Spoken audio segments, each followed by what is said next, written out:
சொல்கிறது ரஜினி சாரோட தொடக்க காலம். அப்போ வந்து ரஜினி சார் 1, 2 பேர்கிட்ட பேசும்போது என்ன சொல்லுவாராம், அதாவது வந்து எனக்கு வந்து அதிகபட்சம் பார்த்தீங்கன்னா ஒரு ஸ்கூட்ரு, அதுக்கு போடுறதுக்கு 2 லிட்டர் பெட்ரோலு, ஒரு சிகரெட் பாக்கெட்டு இது இருந்தால் போதும்.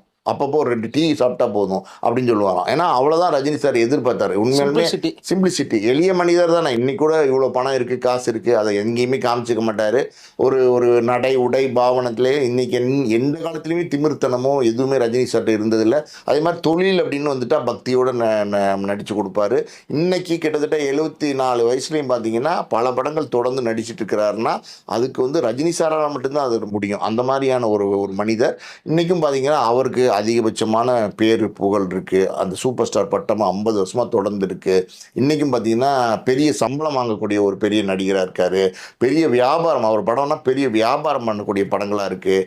அவருடைய படங்கள்னால் பெரிய கலெக்ஷன் பண்ணக்கூடிய படங்களாக இருக்குது. ஏன் நம்ம இன்றைக்கி தமிழ் சினிமாவில் பார்த்தீங்கன்னா அதிகபட்ச கலெக்ஷன் யார் என்ன படம் எடுத்திருக்காங்கன்னா ஜெயிலர் எடுத்திருக்கு, அப்புறம் வந்து எந்திரன் 2.0 எடுத்திருக்கு. இந்த 2 படமே ரஜினி படம் தானே. ஸோ இந்த மாதிரி ஒரு நல்ல மனிதர் ரஜினி. ஆரம்ப காலத்தில் பார்த்தீங்கன்னா இந்த மவுண்ட் ரோடு இருக்குல்ல, அந்த மவுண்ட் ரோடில் அந்த ஜெமினி பிரிட்ஜுன்னு சொல்கிறாங்களா, அந்த இப்போ அண்ணா பிரிட்ஜு, அந்த அண்ணா சாலையில் பார்த்தீங்கன்னா ஒரு ஒரு பெரிய வளையமாக வந்து பார்த்தீங்கன்னா ஜெமினி ஸ்டுடியோன்னு ஒரு ஸ்டுடியோ இருந்துச்சு.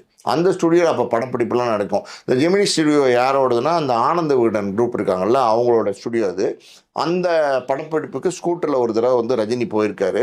ரஜினி போனப்போ கொஞ்சம் லேட்டாக போயிட்டார். அப்போ வந்து ரஜினிகிட்ட யாரோ அந்த ப்ரொடக்ஷன் மேனேஜரு, சினிமானா ஒரு 4-5 பேர் குரூப்பாக பேசுவாங்களே, ரஜினி ஸ்கூட்டர்லேருந்து இறங்கினோன்னா என்ன ரஜினி லேட்டாக வரீங்க அப்படின்னோன்னே, இல்லை சார் ரொம்ப டிராஃபிக் சார் அப்படி இப்படின்னு ஏதோ சொல்லியிருக்காரு. அப்போ வந்து அப்போ அதாவது இன்னொருத்தர் பக்கத்தில் இருந்தவர் சொல்லியிருக்காரு, ஆமாம் ரஜினி வந்து மவுண்ட் ரோட்லேயே ஒரு வீடு வாங்கிட்டாருன்னா கரெக்ட் டயத்துக்கு வந்துடுவார் அப்படின்னு சொல்லி சிரிச்சிருக்காங்க எல்லாரும் கிண்டலாக. ஒரு 4-5 பேர் ரஜினி நினச்சிருக்காரு, என்னையாடா நக்கல் பண்ணுறீங்க, ரஜினியோட மனசில் வந்து தோணுனதை வந்து ரஜினி சார் என்னையாடா நக்கல் பண்ணுறீங்க, நான் பாடுறேன் என்னடா பண்ணுறேன் அப்படின்னு சொல்லிட்டு பிற்காலத்தில் அவர் சம்பாரித்து அதே அந்த ஜெமினி ஸ்டுடியோ இருந்த இடம் வந்து இப்போ விற்றுட்டாங்க. அந்த இடத்துல பார்த்திங்கன்னா வேறு கட்டடங்கள்லாம் வந்துருச்சு. அதே இடத்துல பார்த்திங்கன்னா ஒரு கட்டடத்தை வந்து ரஜினி சார் வாங்குறாரு. அதாவது வந்து அன்னைக்கு வந்து மனசில் நினச்சார்ல நான் வாங்குறேன் அப்படின்னு, அதை வந்து செஞ்சு காமிச்சார். இந்த இடத்துல பார்த்திங்கன்னா ரஜினி சார்கிட்ட இந்த இடத்துல இன்னொரு உதாரணம் சொல்லலாம், அது இன்னும் பொருத்தமாக இருக்கும். எப்படின்னா ரஜினி சாரே ஒரு ஆடியோ வெளியீட்டு மேடையில் பேசினார். அதாவது ஆரம்ப காலத்தில் வந்து நான் வந்து 16 வயதினிலாம் ரிலீஸ் ஆகிருக்கும் போது நான் ஒரு ஷூட்டிங்க்கு வந்து போனேன். அப்போ அந்த ப்ரொடியூசர்கிட்ட வந்து ஒரு அட்வான்ஸ் கொடுங்க சார்னு சொன்னேன். நீங்கள் ஷூட்டிங் வாங்க நான் அன்றைக்கே தரேன்னு சொன்னார்.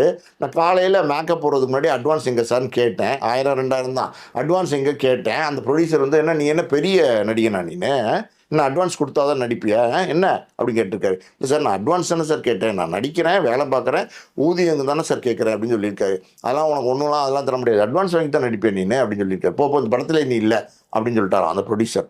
இந்த வந்து ரஜினி சார் என்ன பண்ணியிருக்காரு, என்ன சார் சொல்கிறீங்க அப்படின்னு கேட்டுக்காரு. என்னையே சார் வர வச்சிங்க, அதெல்லாம் வேண்டாம் நீ கிளம்பி போங்க அப்படின்ட்டு இருக்காரு.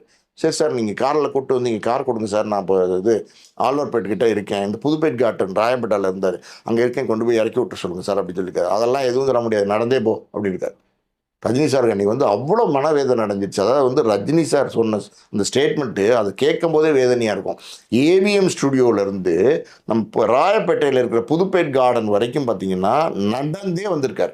அப்போ பஸ்ஸில் போகிறவங்கெல்லாம் பார்த்துட்டு, அப்போ தான் 16 வயது நிலை வந்திருக்கு, பரட்டைன்ற கேரக்டர் நடிச்சிருந்தார்ல, பார்த்துட்டு இதே பரட்டடா டே இதை போகிறான் பாரு பரட்டடா டே பரட்டடான்னு எல்லாரும் சொன்னாங்க. அப்போ ரஜினி சார் நினச்சாராம் நம்மளை வந்து அதாவது வந்து இவங்கெல்லாம் கிண்டல் பண்ணுறாங்களோ அப்படின்னு நினச்சார். ஆனால் அன்னைக்கே ரஜினி சார் வந்து பாப்புலர் ஆரம்பிச்சிட்டார். அப்போ நடந்து வந்த அன்னைக்கே ரஜினி சார் நினச்சாராம் இதே ஏவிஎம் ஸ்டுடியோக்குள்ளே ஃபாரின் காரில் டிரைவர் போட்டு டிரைவருக்கு யூனிஃபார்மோட நான் வந்து இறங்குவேன், இறங்கும்போது டோரை வந்து ஒருத்தர் திறப்பான், எனக்கு சல்யூட் அடிப்பான், அப்படி நான் பண்ணுவேன் அப்படின்னு நினச்சான். அதே மாதிரி செஞ்சு காமிச்சேன் அப்படின்னு ரஜினி சார் ஒரு ஆடியோ மேடையில் சொன்னார். அன்றைக்கி பயங்கர கிளாப்ஸு.